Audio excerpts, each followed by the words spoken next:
What's smoking, everyone? Welcome to the Cannabis Creators Podcast. I am your host here, He Grows. On today's episode, I'm excited to bring you all a grow I've learned a lot from, Matt of LostleafMatt. Welcome to the show. What's up, guys? So, for those people that don't know anything about you, maybe tell us a little bit about you, where you're from, how long you've been growing, and what you got going on right now. All right, for sure. So I'm from Michigan, born and raised, and started being a caregiver way back in 2012. So it's been about 10 years now that I've been growing. Started out in tents, I had a couple rooms, uh, ended up with a tent city, like a lot of us do. And eventually worked my way up to a grow facility that I got licensed by myself. I built mostly by myself, and now I operate with just me and my wife. Uh, it's a little 1,000 square foot grow up in northern Michigan. We're vertically stacked racks, LEDs, maximizing our space as much as we can. And I got so a lot of grow information out there. I like to put out a lot of grow education, teach people about things that I've learned, because I learned a lot from the community. So I like to give it back as much as possible. And that's pretty much it.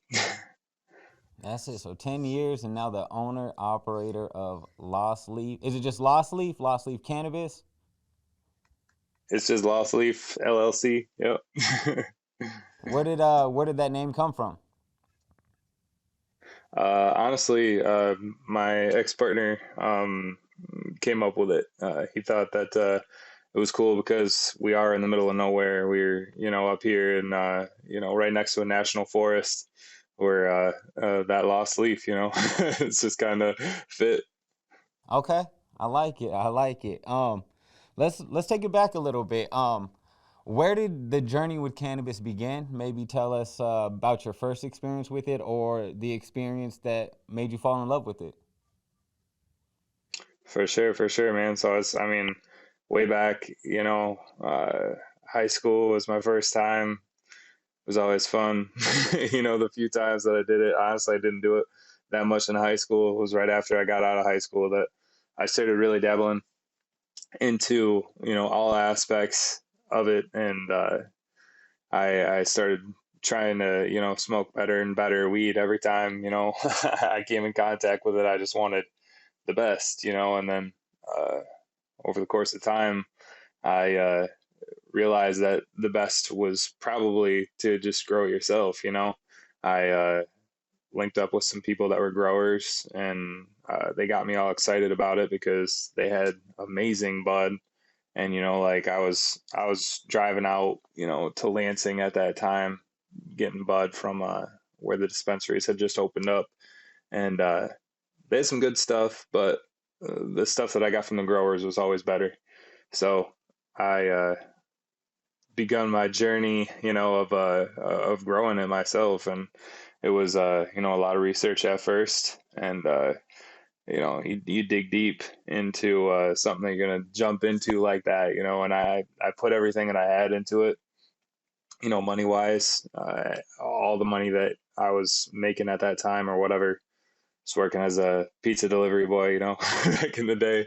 My family owned restaurants and stuff like that, so I was always in restaurants, being a cook and all that kind of stuff on the side, and then doing the growing. It started to really show me that it was something that I wanted to be doing a lot instead of um, working in the restaurant industry. It's just I don't really like working with as customer service.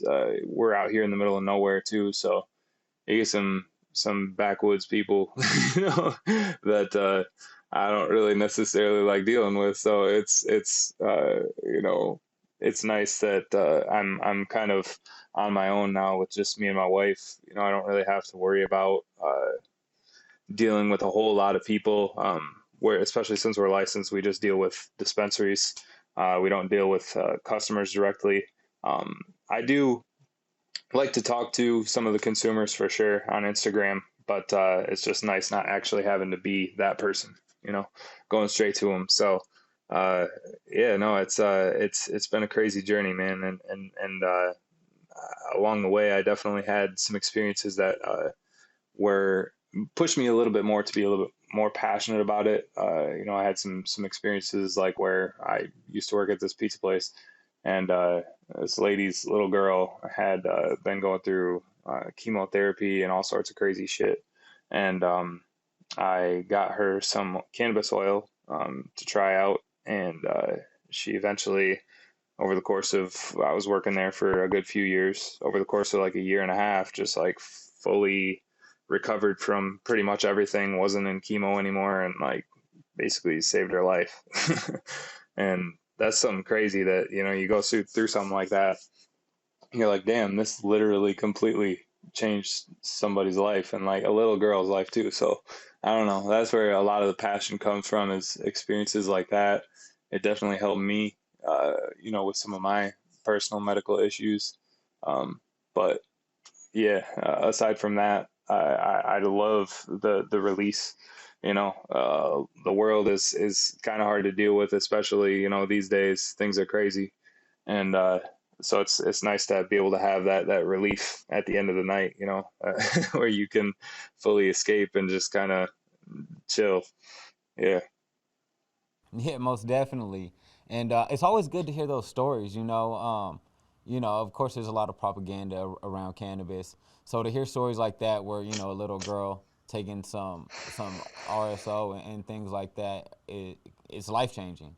So is that what kind of pushed you into the caregiver scene? And how long was it from when you started growing till you became a caregiver?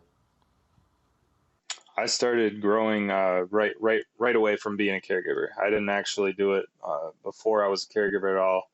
Um, it was because I was able to do that that I was like, all right, I'm gonna take a chance on this. You know, I'm gonna study up and figure out, you know, what I got to do, make sure that I'm all legal and all that shit. I was actually growing with a buddy of mine.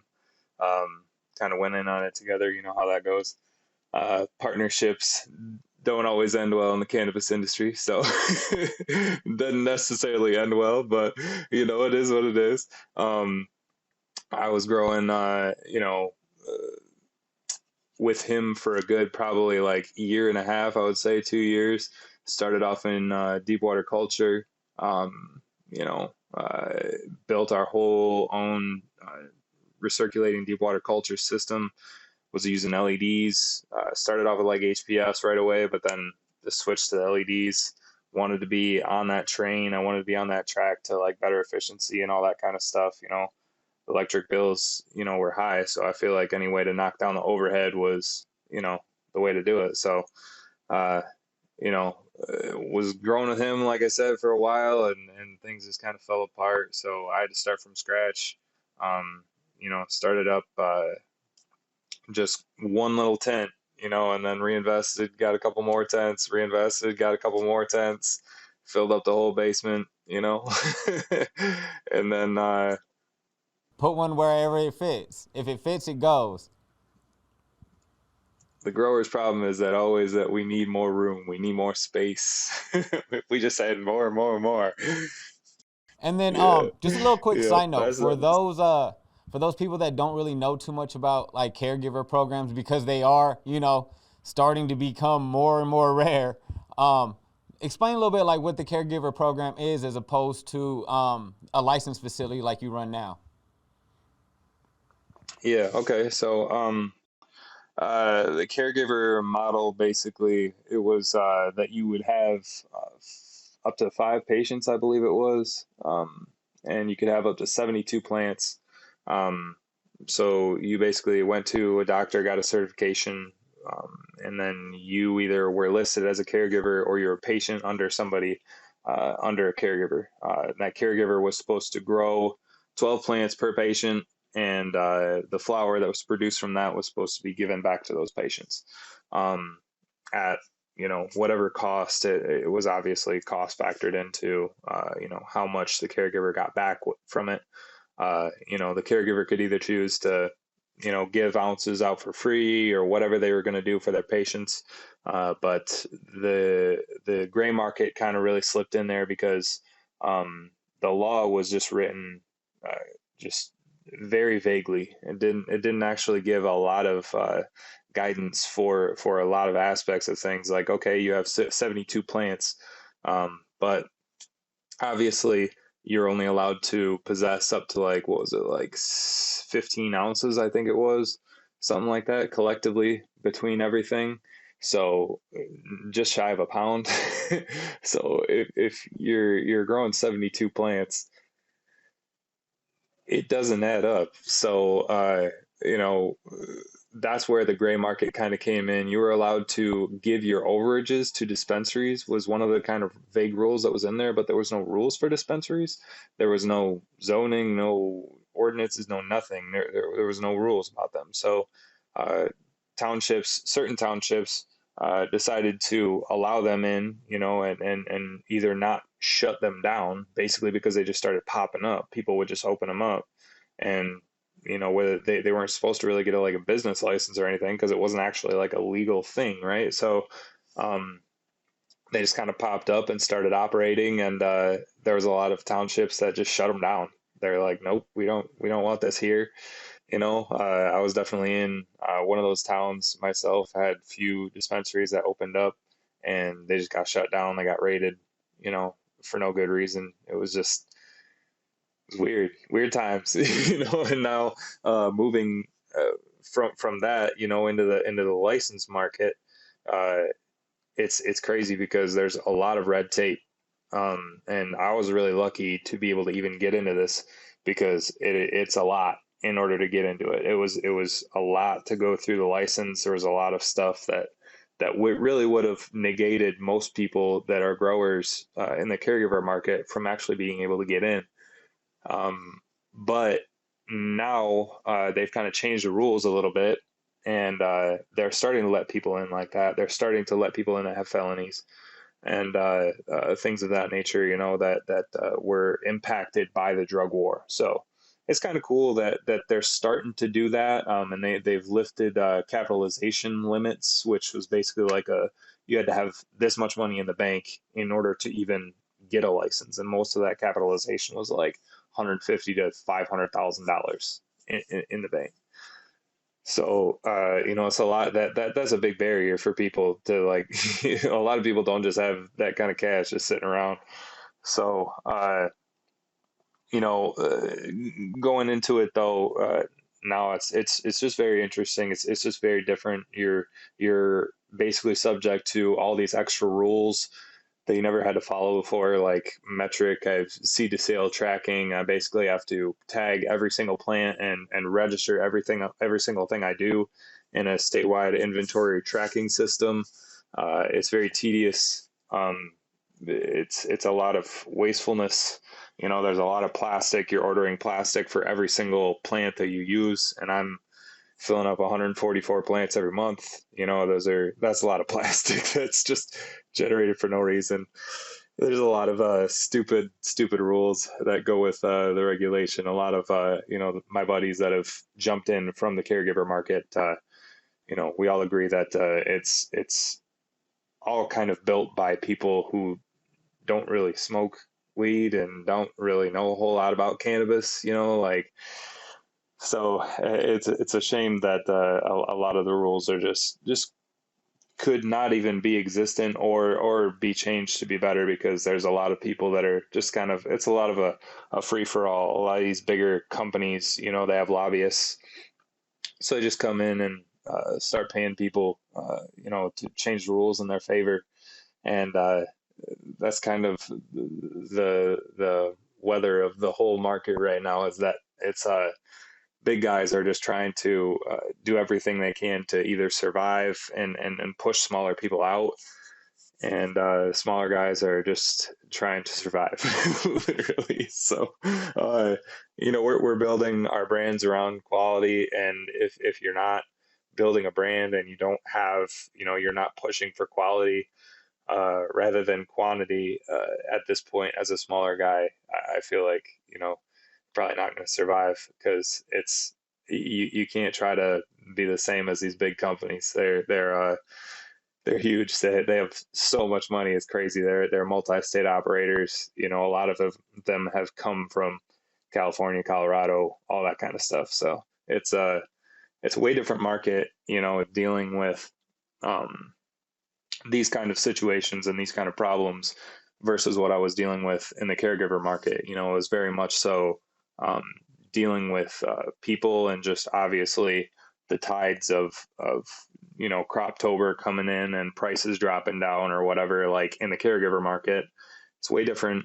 In the licensed market. Like it kind of shifts depending upon rule changes. Sometimes it's very strange. We still get the giant rush in from like Croptober and stuff, but there's some subtle differences, and then there's a lot of really drastic differences. So I didn't expect the rules to be as extensive as they are. I didn't expect the compliance and all that kind of stuff to be as crazy as it is, to be able to maintain everything, but also with so many loopholes for bigger guys to just kind of bring in a bunch of product from who knows where, like straight into the market. And unfortunately, when a market gets flooded, it always drops prices for everybody, and it sucks for a lot of the smaller growers that are out there that have to kind of just weather the storm basically until everything settles out, because we're in this kind of new market. It's only been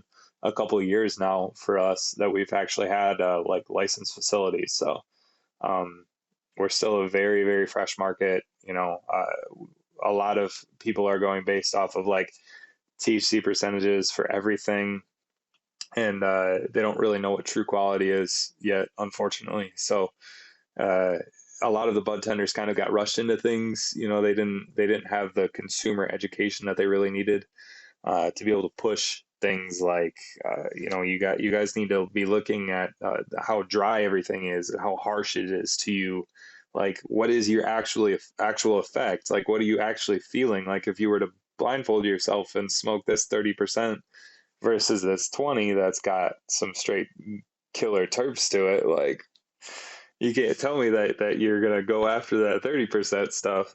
So it's those kind of things are gonna work themselves out eventually. It's just part of, like I said, weathering the storm. We got to get through this initial infancy. A lot of my buddies are going through it too, that have jumped over, and a lot of us are just kind of white knuckling it right now. The market here in Michigan right now is just very saturated, unfortunately. So uh, it'll kind of work itself out, though. It already seems to be. Some of these bigger companies are starting to crumble already, and you're just kind of a waiting game at this time. It's a crazy difference and crazy jump that it's been, coming from the caregiver side. Just completely different. Absolutely, worlds different. Oh yeah, most definitely. And like you were saying though, I think it will come around. I feel like it's kind of like the craft beer market. Once you get an educated consumer, and what I like to tell people is, people don't know good cannabis until they've smoked good cannabis. Uh-huh. So once the market, 100%. educates, gets a little bit more educated, I think things will, hopefully shift in the right direction. Um, but with all that being said, with all rules and regulations and all the things you face, and you know, trying to get your product out there with all bands, even like on Instagram and things like that, how do you maintain your passion for it? Because just growing itself is tedious. So to throw in all these things on top of the factor, how do you maintain the passion that you have? Because I know, like I said, I follow you and you're in there daily and always pushing. So Yeah, man. Honestly, a lot of it comes from just my family, my son, my wife. That's the drive. My son's, but just about to turn 2, and that's definitely a big part of my drive. It's been a pretty hard road, getting through everything, and like you said, with the Instagram bans and stuff like that too, it's definitely been hard to you're stuck in this stigma of cannabis. It's very hard to. I get really passionate about that because I don't like being put in this category that's like, what you're doing is wrong or weird in any way, shape, or form. Like what I'm doing is completely legal. I've paid a lot of money and I've taken a lot of time to follow all the rules to make sure that I can do what I'm doing right now. So it's very hard to look at that stigma and be like with the whole banking thing, like we can't get loans or anything like that. We're not treated like normal businesses. It's crazy.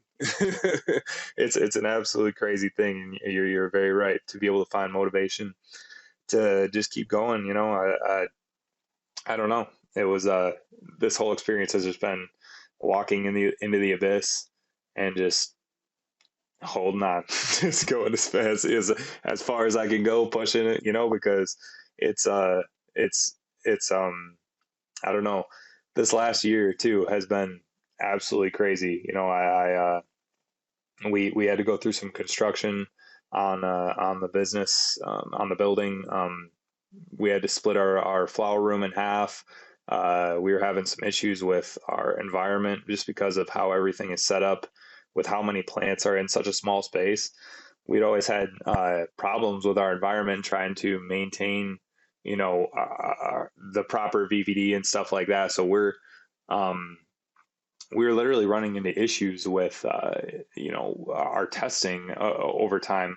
We didn't have like powdery mildew or even botrytis or anything like that. It was literally just these what's happening right now is this called total yeast and mold counts with our testing right now. It's something that a lot of states don't even test for. It doesn't actually tell you if anything's like good or bad, like if it's a pathogen or a good microbe.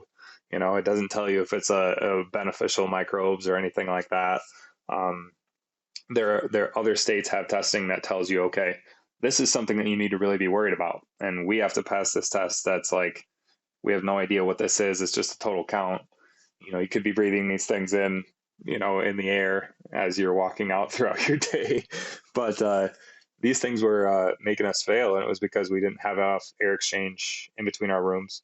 So we had to stop production and we had to redo our entire HVAC system. We had to split our flower room in half just so we had a little bit more control of each one. And we had to completely, like I said, we had to stop production. And so when you're a farmer, though, that stops everything like months and months and months in advance and ahead. So it's not just like you stop for a month. It's like, okay, I stopped for a month. Now I gotta like start everything again in months ahead. Like now you finally get it. And in the license market, it's different too because I got to deal with like, okay, I chop it down. I got to log everything. I got to have everything tested. Oops. I got to have everything tested, and I got to transfer it over to a dispensary. I got to wait for them to pay me. All of this stuff takes a lot of time. Like the testing in and of itself takes like a week, sometimes even over a week, because we've had issues with the testing as of recently. There's been some shistiness going on in the state of Michigan with the labs. There's been some real weird stuff happening that way, but I always say that's where you the real know, regulation needs to you gotta happen wait. is for the testing companies. That's where the regulation needs to be put in if you want to fix things. I would agree, man. I would agree. I would agree. I think that it's difficult because there shouldn't be able to be this leeway. There shouldn't be able to be the reason that we're kind of suffering right now is because some of the labs have been able to just put higher numbers on whoever's product they're paying most for. Like they pay a higher rate, then they get a higher percentage. And it's just kind of unfortunate for everybody because those companies are greedy. It is what it is. And they don't care about the Greed is consumer greed. one It's a bit. real thing. It's powerful. They don't care about that at all, man. They care about the money, and it doesn't matter if it was a garbage product in the first place. They pay for it to be 30%. People are buying it. Like people aren't buying it until they realize that it's garbage, and that's where that infancy stage. people just got to smoke it for a few times and then start to realize like, man, this is like burning me up, man. My lungs are like, ugh, I'm not actually getting high from this at all. Like, what the fuck is going on here? And, it'll work itself out for sure, for sure. But yeah, it's been a weird experience. Oh, it's like you had Yeah, mentioned yeah, earlier. yeah. It's like you got some bud from when you're grower buddies, and that's all it takes is you think you're smoking something good with a 30% on it, and then you go to your friends, and it's something that you wouldn't have picked up, but you smoke it, and you're like, this makes me feel 100 times better than what I just paid all that money for. So, like, what what do you think is gonna take to help push that? What do you think hinders it the most? the the lack of, I would say honestly, it's obviously not the bud tenders fault, because the companies that should be pushing the bud tenders, and there are a lot out there that are trying to push good information. I have seen it become a lot more prevalent as of recently. There are people out there trying to push good information to their bud tenders, who obviously who are the people who are talking to the consumers. So that's that line right there. They're being educated. Obviously, it's not like the consumers are going to go to their doctor and be like, "Hey, what's the best cannabis?" So they're talking to bud tenders. As long as those bud tenders can really convey, that you shouldn't be shopping for these things. You should be shopping for, what makes you feel the best. You should be trying multiple different things, and then literally just blindfolding yourself and being like, okay, this is what I like the most. So it shouldn't be, I think that's where that disconnect is. As soon as the bud tenders really start to push it a lot more, and ultimately the companies have to push the bud tenders. The companies have to want to seek out quality and want their customers to seek out quality. They have to move past just this whole volume aspect of things, where it's like just push more, more, more. It needs to be, refined a little bit more than that. And in Michigan, we're a very craft oriented state. Like, we have a lot of a lot of the state is centered around like local shopping and all that kind of stuff. So I think that it's going to come back around to that eventually. I really do. It's just got to hammer itself out, and once that education gets there, it'll get where it needs to be. Oh yeah, like I said, most definitely. I always tell people cannabis is gonna win one way or another. It's just how much are these rules and ridiculous regulations gonna hinder it? But you were just talking about like you know they need to get good information on it and the information from the bud tenders. And speaking of information, you're always one to be pushing the envelope, putting out new information, putting out things that you find. And like we talked about earlier, social media tends to hinder anybody who promotes cannabis in any type of way. Um, so I've seen you shifted. You have your Grow Docs program, and then what's the name of the other site that you use? The Patreon. Patreon. Yeah. And where you update a lot of information. How's that going for you? And how have you liked that switch from putting more of your information there versus on Instagram or YouTube? Yeah, man. It's been cool. It's been a really good experience.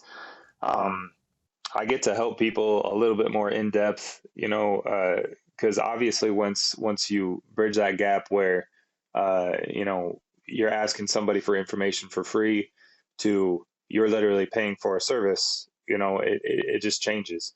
Um, it makes the people open up a little bit more. It makes me open up a little bit more. So the information is just, it's free. It's not restricted by any sort of weird, like emotion or anything like that. So um, I feel like I can teach people a lot better, a lot faster with these new platforms, which is really cool because I mean I've been helping people in the DMs for like literally probably 7 years at this point. I didn't necessarily want to give out a bunch of information at free or at first because like when I first started growing, because obviously I'm not gonna just charge people anything for being kind of fresh. You're just kind of you're giving and you're taking at the beginning, and then eventually you get to the point where you've learned enough and you've kind of solidified some things And that's where your information becomes really valuable because like, it's just like any other trade. You're paying somebody that has learned over the course of 10, 15, whatever, however many years it ends up being, you're paying for all that time and experience, and you're getting that stuff really fast. You're getting all this juicy information like real quick, and it's gonna, usually it ends up making people's lives a lot better. They end up making a lot more money, so it ends up being a worthy investment. So that always makes me feel good. I get a lot of really good feedback from the Grow Docs. I get a lot of really good feedback from the Patreon. So um, it's been really good for me and really good for the people that I'm helping. It's been good all the way around, man. So the the Instagram is hard, man. I used to give out so much information and just be open with absolutely everything and post the plants all the time, and I can't do that anymore. So it definitely takes away from a little bit of the passion that way. It sucks when you keep on just trying to put your stuff out there. You're just trying to put out your information and stuff. And most of the time it was information. It was actual posts that had like legit, like you should be able to look at this and be like, all right, this is what he's doing. So, okay, he gets taken down. And it's like, man, maybe we'll get there, one day where we can just share everything freely. But, it's nice to be able to put it on the Patreon and stuff where I don't got to worry about it getting taken down. Um, that's why I haven't really posted on YouTube uh, in a while. I've got a couple videos that have made their rounds and stuff, but I would like to post more on YouTube. But all I see is people getting their videos taken down and stuff there too. So it's a hard thing. I wish that there was a better platform for everything, but unfortunately, people just want to go back to Instagram most of the time. So Shameless plug. That's what we're working on over here at TRICHOMES. So we're gonna stick that in there. Shameless plug. But yeah, it seems like with cannabis, no matter what road you take, whether it's trying to promote on social media, trying to become a legit company, there's obstacles left and right. Um, and as you were talking about helping hundreds of people in your DMs, me being one of them, I know I've hopped in there many a times asking questions, and people don't realize, as someone who puts a lot in their social media, it takes time. And, as someone who is an owner operator, I think it's only right that, because it's impossible to monetize our platforms any other way. So, that information that you put out is valuable. And what keeps you, again, because of these constant obstacles, what keeps you motivated in putting out that information? Because like you said, it can be valuable, and especially if it's someone that's growing at any type of scale, the amount of money that they're gonna make from it. Most people, when they find out something new and that's better and that's gonna make things smoother, they like to keep it to themselves. What motivates you to keep putting it out? it's the people, man. I don't know. As there's a lot of positive people on here. It's definitely I see people getting distracted by some of the negative people, that come in every once in a while. But I've got a lot of positive people on here, man. I don't really welcome negativity in any way, shape, or form. Like if people are gonna be angry or weird about that kind of stuff, like I block them and I'm done. I don't mess with that kind of stuff. So, uh, you know, keeping it positive is it really helps having the people there to give feedback and be like, dude, this is a picture that I just sent you of my plants that look like complete trash, and then like 3 weeks later, just completely different. Looks like a completely different shade of everything. Just like, that's a good feeling, man. To have somebody come back and give you that kind of feedback off of like a couple sentences. Like that's a so And no, and that's no what one knows a motivates me grower's for sure. struggle like a grower. So it's always nice to Yeah. have that camaraderie with fellow growers. And you had mentioned about blocking people. That's a perfect segue into my next question. I was gonna ask because for lack of a better term, sometimes some growers can be divas, and sometimes there's a lot of drama that goes around the cannabis community, around the growers, and when different info or new info comes out, how do you keep yourself out of that and level headed through all of it? Man, I don't welcome it. I just don't. It is not. uh, People can do whatever they're gonna do, and I get that's how a lot of people have to, get their clout or whatever you want to call it, I guess. But like, I'm not. I'm not with that. I don't fuck with that. If any of that comes anywhere near me, I just ignore it. I'm out of it. I don't talk about it. I don't respond to it. It's nothing to me. So that's how I've always been with that kind of stuff, man. It's not. This isn't a platform where I need to be going through any sort of drama. This is an educational, uh, community driven thing, man. This is not a something. I don't know.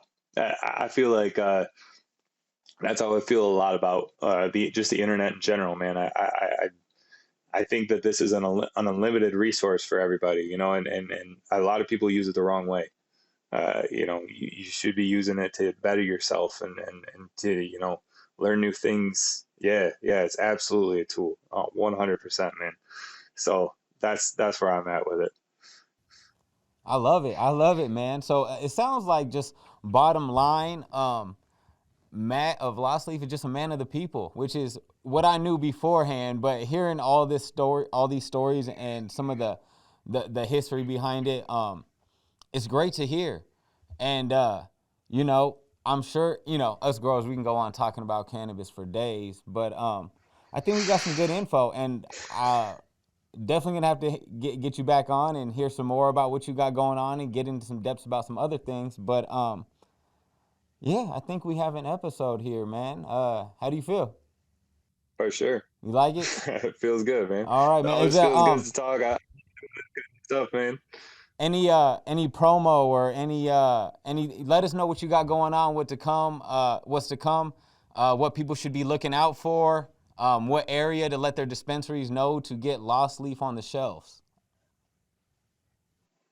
For sure, man. So, as far as info, grow info, all that stuff goes, I've got the grow docs available right now on my website, and I'm actually always updating those. I've updated those like 9 times now, and I've got a couple big updates coming to them soon. I'm going to be editing them and formatting them a little bit better, because I'm a grower.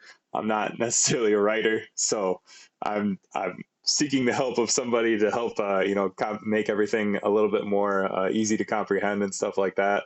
Paying a graphic designer after that to kind of make everything a little bit more clean, add some more pictures. I know people like that for reference, so just always adding to those grow docs. To be honest, man, it's a unending project so far. So I've got that. I've got the Patreon, where I'm adding new posts. Like usually 2 to 3 times a month, sometimes a couple more, depending upon what kind of experimenting I'm doing. But I've got a lot of solid information on there on stuff that people really want to see.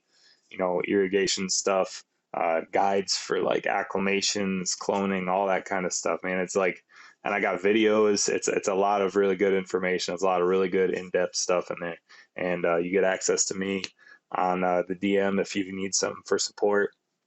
If you're having a problem in your garden or whatever, and you need to talk to somebody, and you need somebody to tell you what to do in that situation, I got your back. So, yeah, you can join the Patreon over there.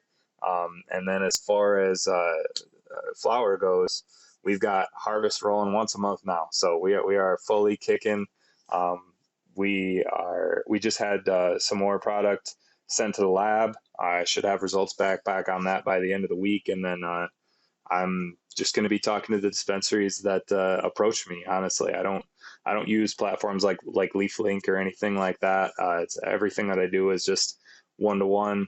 I like talking to the dispensary owners, seeing what they're all about and stuff like that before I stock on shelves. So it's mostly in the east side of the state. Some central Grand Rapids is like where I'm from, so I like to stock around that area too. Um, but yeah, there's definitely going to be some Lost Leaf on the shelves, and we're kicking off some great stuff for this summer. Some of the newer strains that people like to see, like Pure Michigan, Super Boof, Drop Cherry, Sherb Cake. I've got Black Ice coming from Max Yields, who made Oreos and Pure Michigan too. It's a killer cut. I got some Banana Conda from the boys Honey Sticks out in Maine. Yeah, White Truffle.